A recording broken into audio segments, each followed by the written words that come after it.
Baik, pada kali ini kita akan belajar tentang diagnosa dalam keperawatan atau yang sekarang ini bahasanya sudah diagnosis ya. Diagnosis dalam keperawatan itu seperti apa sih ya. Oke, akan kita pelajari ada beberapa diagnosis ya nanti yang kita bahas ya. Jadi kalau kita melihat dari bagan yang dibuat oleh Dungus ya, kita ada pada step kedua sekarang ya yang akan kita pelajari ya. Apa itu nursing diagnosis ya. Kita melihat kalau dari pengertian diagnosis tersendiri yaitu suatu penilaian klinis tentang respon individu, keluarga atau komunitas terhadap masalah-masalah kesehatan ya, tentunya ini kesehatan dari klien ya. Terus diagnosis keperawatan akan berubah mengikuti respon pasien terhadap perawatan yang diberikan. Ya, ini karena memang yang kita tata laksanai adalah respon dari si klien atau pasien di sini ya. Proses penentuan diagnosis akan melibatkan kemampuan berpikir kritis ya pada perawat, karena dalam tahap ini ada proses analisa dan sintesa data yang diperoleh ya. Kembali lagi ke konsep berpikir kritis karena ada namanya expert judgment nantinya ya, yang mana itu adalah perawat yang harus memberikan penilaian di sini. Dan di sini ya menurut Hertman ya di sini merumuskan diagnosis keperawatan dibutuhkan 3 kompetensi yaitu intelektual, interpersonal dan teknikal. Ya, yang jelas intelektual, interpersonal, teknikal ini didapat salah satunya dengan belajar, pengalaman ya. Itu yang harus benar-benar dilaksanakan nantinya. Kalau menurut Karpen itu di sini ya hampir mirip ya, yang intinya kita berfokus pada ini ya respon si pasiennya di sini ya, yang mana responnya itu nanti akan dibantu oleh perawat ketika itu maladaptif dijadikan menjadi adaptif seadaptif mungkin ya. Selain itu menurut Wilkinson juga dikatakan bahwa label singkat yang menggambarkan kondisi pasien yang diobservasi dalam praktek bisa aktual, potensial ataupun sejahtera atau wellness ya sekarang ya. Berikut ini adalah manfaat diagnosis keperawatan ya, yaitu memberikan bahasa yang umum bagi perawat sehingga harapannya itu senada ya. Ketika di wilayah timur ngomong diagnosisnya nyeri, di wilayah barat juga sama diagnosisnya nyeri. Sini ya, jadi merupakan standar bahasa nanti ya. Meningkatkan identifikasi dari tujuan yang tepat, memberi informasi yang tajam ya, dapat menciptakan standar untuk praktek keperawatan dan memberikan dasar peningkatan suatu kualitas dalam pelayanan keperawatan. Ya, jadi itu salah satu manfaat dari diagnosis keperawatan ya.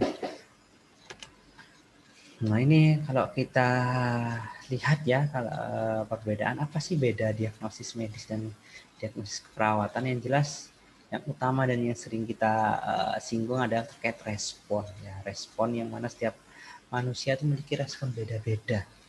Mungkin diagnosis medisnya sama ya, antara misalnya sama-sama diagnosis medisnya diabetes mellitus tipe 2, tapi respon dari klien pasti beda-beda ya. Ada yang lemes lah, ada yang kurang inilah, ada yang sering lapar dan sebagainya. Itu yang bikin berbeda nanti. Nah, terus diagnosis keperawatan juga berfokus ke pemenuhan kebutuhan dasar manusia atau KDM ya. Kalau diagnosis medis lebih kepada keadaan patologis. Diagnosis keperawatan sifatnya dinamis sesuai dengan respon ya. Jadi sekarang A bisa jadi nanti B, bisa jadi besok C. Kalau diagnosis medis statis ya, kalau masuk dengan medisnya dari diagnosisnya adalah diabetes mellitus ya, ketika belum diobati kondisi patologisnya ya tetap ya tidak akan berubah ya sampai dia sembuh ya. Untuk diagnosis keperawatan merupakan pelaksanaan dari fungsi mandiri keperawatan ya. Kalau medis ya, tindakan medis bagian bisa dilimpahkan pada perawat ya. Jadi kalau diagnosis keperawatan adalah melakukan adalah perawat ya. Belum pernah saya ketahui kalau diagnosis perawatan melakukan tindakan intervensi atau implementasinya bisa dilimpahkan, misalnya dilimpahkan kepada dokter. Saya kok belum pernah tahu ya. Nah, seringnya kalau misalnya tindakan medis ya dari dokter, sebagian dilimpahkan pada perawat itu banyak ya. Sini hal-hal yang perlu diperhatikan ya kalau kita membahas diagnosis adalah orientasi pada klien, keluarga dan masyarakat, atau bisa dikatakan di sini PCC ya saat ini ya, patient center care ya. sifatnya aktual ataupun potensial itu juga bisa diangkat ya. Dapat diatasi dengan intervensi keperawatan ya. Ini bisa menjadi prioritas nanti yang fokus bisa diatasi dengan intervensi keperawatan. Terus menyatakan suatu masalah kesehatan individu, keluarga, dan masyarakat, serta faktor penyebab timbulnya masalah tersebut. Ya, ini juga bisa menjadi pertimbangan dalam merumuskan suatu diagnosis ya. Dalam proses penyusunan diagnosis perawatan ada beberapa step ya. Yang pertama adalah adanya klasifikasi dan analisa data ya. Ini berdasarkan dari hasil pengkajian ya. Karena ini adalah step kedua dari pengkajian ya. Terus mengidentifikasi masalah dari klien ya. Jadi identifikasi klien seperti apa masalahnya. Terus bisa memvalidasi dari diagnosis keperawatan yang sudah didapat dari validasi. Yang terakhir adalah menyusun diagnosis keperawatan sesuai dengan prioritasnya. Melihat prioritas ya bisa dilihat dari ini ya, terkait kegawatan bisa, terkait fungsi dari ini ya, dari tingkat penata laksanaannya nanti juga bisa ya. Itu juga bisa menjadi dasar dalam penyusunan diagnosis ya. Untuk penulisan diagnosis keperawatan ada yang dikenal sebagai bahasanya standar nursing language ya, atau SNL ya. Yang sering dikenal mungkin kalau dulu ada Nanda ya, ada Omaha. Sekarang ada di Indonesia tuh ada SDKI ya. Itu merupakan standar bahasa ya. Ini ya ada Nanda, ICNP ya, ada Omaha, ada SDKI ya. Itu merupakan standar bahasa diagnosis keperawatan yang sudah terstandar ya. Ini ya latar belakang kenapa kok perlu adanya ini standar bahasa, karena memang belum ada standar penyusun diagnosis keperawatan ya. Jadi yang benar-benar standar satu bahasa di satu dunia ini belum ada. Terkadang setiap kawasan memiliki standar bahasa tersendiri ya. Contoh sekarang Indonesia saja memiliki standar bahasa tersendiri ya. Terus adanya perbedaan juga ya dalam penggunaan bahasa. Itulah kenapa kok standar ini bahasa dalam keperawatan ini berbeda-beda ya. Ini ya perlu standar diagnosis yang sesuai dengan budaya Indonesia, dan alhamdulillah ya sekarang sudah memiliki SDKI yang insya Allah sudah disesuaikan dengan kondisi klinis dari Indonesia ya. Ini beberapa penilaian ya. Ini dulu kalau dari versi 2012, sekarang ada yang SNARS ya. Edisi ini ya 2019-2020 juga ada di sini ya. Kita singgung terkait standar bahasa yang dipunyai Indonesia ya, SDKI ya. Harapannya lebih ke aman, efektif, dan etis ya. Ini yang jelas penyesuaiannya sudah disesuaikan dengan standar praktek perawatan yang dikeluarkan PPNI tahun 2005. Dilihat dari diagnosis keperawatannya ada 5 aspek besar, yaitu dari fisiologis, psikologis, perilaku, relasional, dan lingkungan. Yang mana dari fisiologisnya ada respirasi, sirkulasi, nutrisi, eliminasi, aktivitas latihan, neurosensori, reproduksi, seksualitas tuh masuk ya. Kalau psikologis ada nyeri, kenyamanan ya, ego, pertumbuhan dan perkembangan. Kalau perilaku ada kepercayaan diri, penyuluhan, pembelajaran ya. Kalau relasional ada terkait interaksi sosial, kalau lingkungan ada namanya keamanan dan proteksi. Ini adalah beberapa yang terdapat dalam SDKI. Ya, ada standarnya, nanti bisa dicek sendiri ya. Terus kalau kita lihat jenis diagnosis keperawatan tuh ada yang sifatnya negatif positif, yang artinya negatif adalah aktual lagi terjadi atau resiko kemungkinan besar akan terjadi. Ya. Kalau yang positif ya terkait promosi atau terkait ini ya penentuan diagnosis untuk sejahtera ya atau wellness ya, yang mana belum ada nih responnya, tapi harapannya supaya tidak terjadi nanti. Ya itu ya, itu ada jenis-jenis diagnosis ya. Ini komponennya dalam penyusunan diagnosis keperawatan ya, ada problem, indikator diagnostik, ada penyebab etiologi ya, tanda dan gejala atau sign symptom, ada kata mayor dan kata minor ya. Ini kalau dalam ini ya penentuannya ya.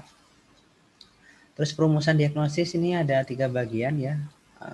Perumusan diagnosis ya, ada yang kalau aktual biasanya ada masalah berhubungan dengan penyebab, ditandai dengan tanda gejala. Ya, ada 3 nih ya, atau yang sering dikenal dengan PES ya, problem, etiologi, dan sign symptom ya. Ada yang 2 bagian atau resiko ya. Biasanya kalau resiko masalah ditandai dengan, atau risikonya apa. Nah ini ya, sama dengan promosi kesehatan, masalah ditandai dengan. Ya bukan berhubungan dengan ya, kalau berhubungan dengan sudah yang aktual nanti ya. Nah ini ya terkait pembahasan diagnosis ada 5 part ya, ada definisi, penyebab, ada gejala dan tanda mayor, ada gejala dan tanda minor, ada juga kondisi klinis terkait ya. Ini juga menjadi pembahasan dalam diagnosis ya. Ini terkait unsur penulisannya ya, ada masalah ya, masalah klien seperti apa ya, ada etiologinya ya, yang dapat merubah status kesehatan atau mempengaruhi perkembangan masalah ya. Etiologi mengidentifikasi fisiologis ya, fisiologis, spiritual, dan faktor lingkungan yang dipercaya ya. Ini berhubungan dengan masalah baik sebagai penyebab maupun faktor resiko ya.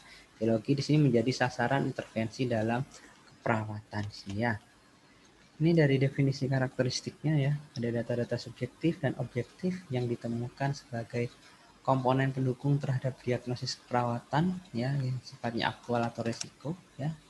Ini kalau kita lihat dari bahasa perawatan yang nanda ya, jadi masalah aktual yang ada pada pasien ya, ada yang belum muncul namun ada faktor risiko, dan ada peningkatan kesehatan atau health promotion atau wellness atau sejahtera. Sebenarnya hampir mirip dengan standar diagnosis keperawatan Indonesia ya.